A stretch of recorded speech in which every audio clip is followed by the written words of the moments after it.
David Luiz failed his first major test, leading the Arsenal defence in that game between Arsenal and Liverpool. He was culpable for 2 of the goals in that particular fixture, and Liverpool ran out 3-1 winners in that game. Welcome to the Nutmeg on Guardian TV. My name is Solomon Fowe, and Timileyo Milan returns to us in the studio. How is it, Timmy? I'm very well, Solomon. Well, I'm sure it was a fab weekend for you. Yeah, it was very, very interesting. Obviously, Chelsea won that particular game, 3 goals to 2 against Norwich City. Thanks to my Tammy Abraham. Interesting, but before we're not going to be talking Chelsea, we're going to be talking David Luiz, we're going to be talking Arsenal in this particular regard. But before we drill down into David Luiz, you see that game between Liverpool and Arsenal that ended 3 goals to 1, and don't you think it could have ended entirely differently at some little factors, factors that did shifted in the way of Arsenal? You look at that particular, before the goal came in, that passage of play where Pepe did so well to beat Alexander-Arnold and get one-on-one with Adrian. Had he scored that goal, don't you think this game would have been entirely different? Yes, the game would have eventually been different because it would have given the Arsenal team a very good confidence into that game. Coming to Arsenal and scoring first, it would have been a very major boost for them in that game. But then Pepe lose that chance. He didn't play. He didn't utilize it well. And then, although he was very decent in that game, he was very, very decent in that game. And then I would as well put blame on the coach Emery, because he could have introduced Lacazette in that game. He could have started Lacazette in that game instead of him bringing in later on of the match, because you would see that when he came in, the attack was so there was more bites to the attack. It really improved. And then I would say that, you know, for Aubameyang and Lacazette and Pepe to play together in that game against the Liverpool side, it would have been more a major threat for Liverpool defense. Maybe you want to give Emery this excuse that he wanted his side to be more compact. You saw the way they set out from the beginning of that particular fixture, and you saw that they tried to make sure Liverpool always went to the wings where the fullbacks, Robertson and Alexander-Arnold, always had the ball to whip into the defense for Arsenal to deal with. Oh yeah. But then, you know, like I said, Aubameyang and like I said, they played a couple of years before, and then if you have the two and then a combination, additional effort from Pepe, who was as well decent in that game, it could have been more threat, and then Liverpool as well will be forced to fall back in that game, and then, you know, it could have changed a lot of things. Well, another thing that could have changed stuff in that particular fixture was David Luiz. Now we saw those 2 errors. The first one was the third on Mo Salah's shirt. Although in the post-match conference it said that there was not enough power in the pullback for it to have warranted a penalty. But away from that, we're not going to be debating if it was a penalty or not, because there's no debate in that. Now, we're looking at this, that what should Unai Emery do differently? It seems as if this defense always falls short against quality attack, against quality strikers. We called it the first test for David Luiz in our preview show, and it sort of failed the test now. But going into the game against Tottenham next week, they're going to be playing against Tottenham. Don't you think? Do you think? What exactly do you think Emery should be doing differently? I think first off, the thing is, Emery would just need to improve his defense by making them play as a unit.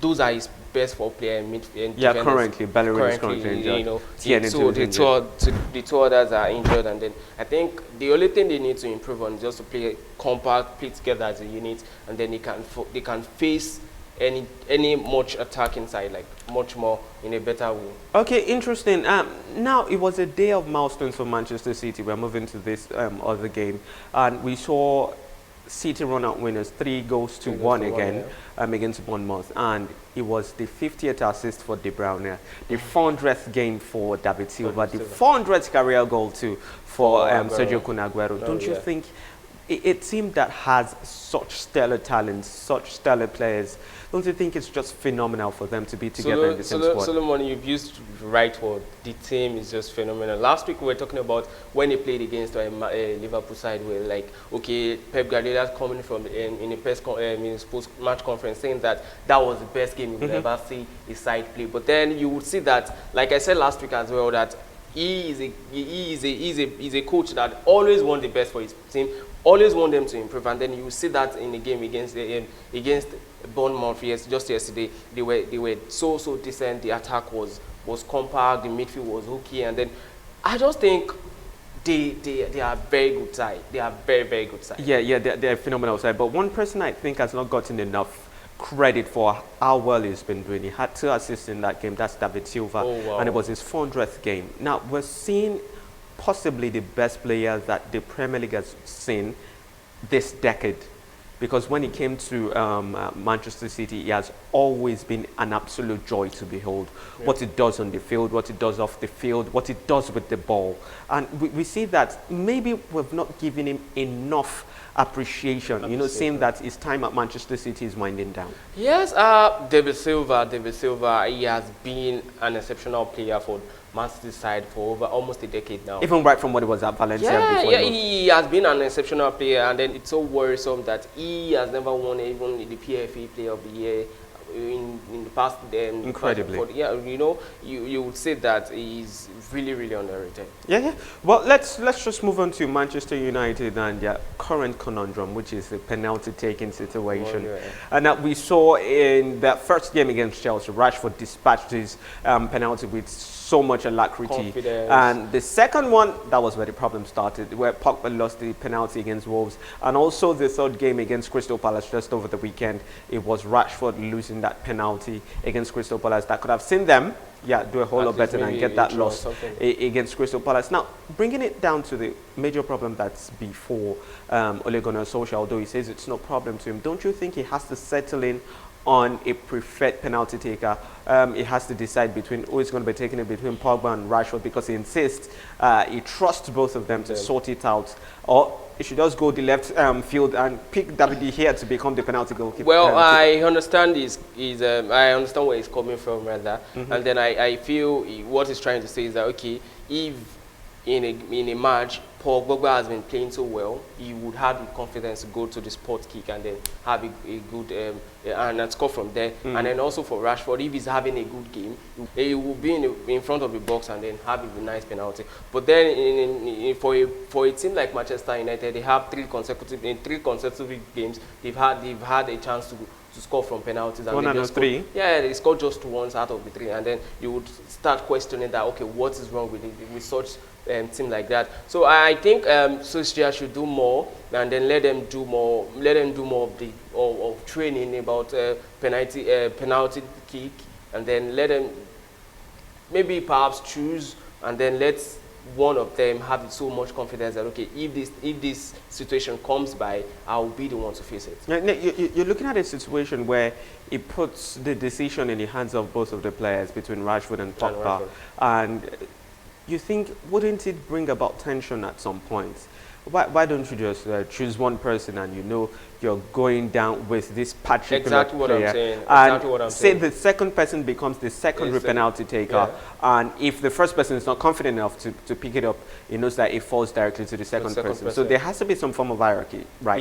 Yes. I would prefer Rashford over Pogba. Yeah, Pogba has a very, very uncanny penalty-taking style. Yes, now, moving to the La Liga now, we had Barcelona win 5-2 against Real Betis. At the beginning of the game, after Betis got ahead through Nabil Fekir, we thought it was going to be another problematic game for them, because they lost their first game against Athletic Bilbao, and there was no Lionel Messi in that particular fixture. There was no Messi again in this one, but it was up in the stands, and it was really looking with glee when he saw Antoine Griezmann score 2 goals and deliver an assist. Don't you think Griezmann has really come to stay at Barcelona? Yes, yet he has come to stay, and then for a caliber of player who has played so many years in the La Liga with Atletico Madrid, I would say that Griezmann is a good sign for the Barcelona side. It's a very, very good sign for Barcelona side. And then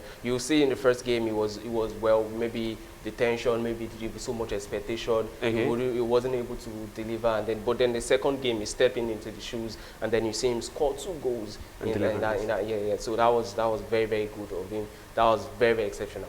So interestingly, don't you think his brief changes when Lionel Messi returns to the side? You see, probably he's taking a backseat, being less decisive in that particular fixture. Now, we're looking at it in the mirror of how Coutinho was accepted in that particular team. You know, Coutinho has been shipped out on loan to Barcelona now. To Bayern Munich, rather. To Bayern Munich now. But for Antoine Griezmann, do you think it's going to be an entirely different story? I think it will be a very, very entirely different story. Reason being that, okay, Antoine Griezmann is a player who can play in the central, in the center, and then as well can play in the right wing. Okay, his versatility works well. He's he's a versatile player, and then he has played so many years in the La Liga, and so I think it shouldn't be a problem for them to play together. The Suarez, Lionel Messi, and then Antoine Griezmann playing in a particular match.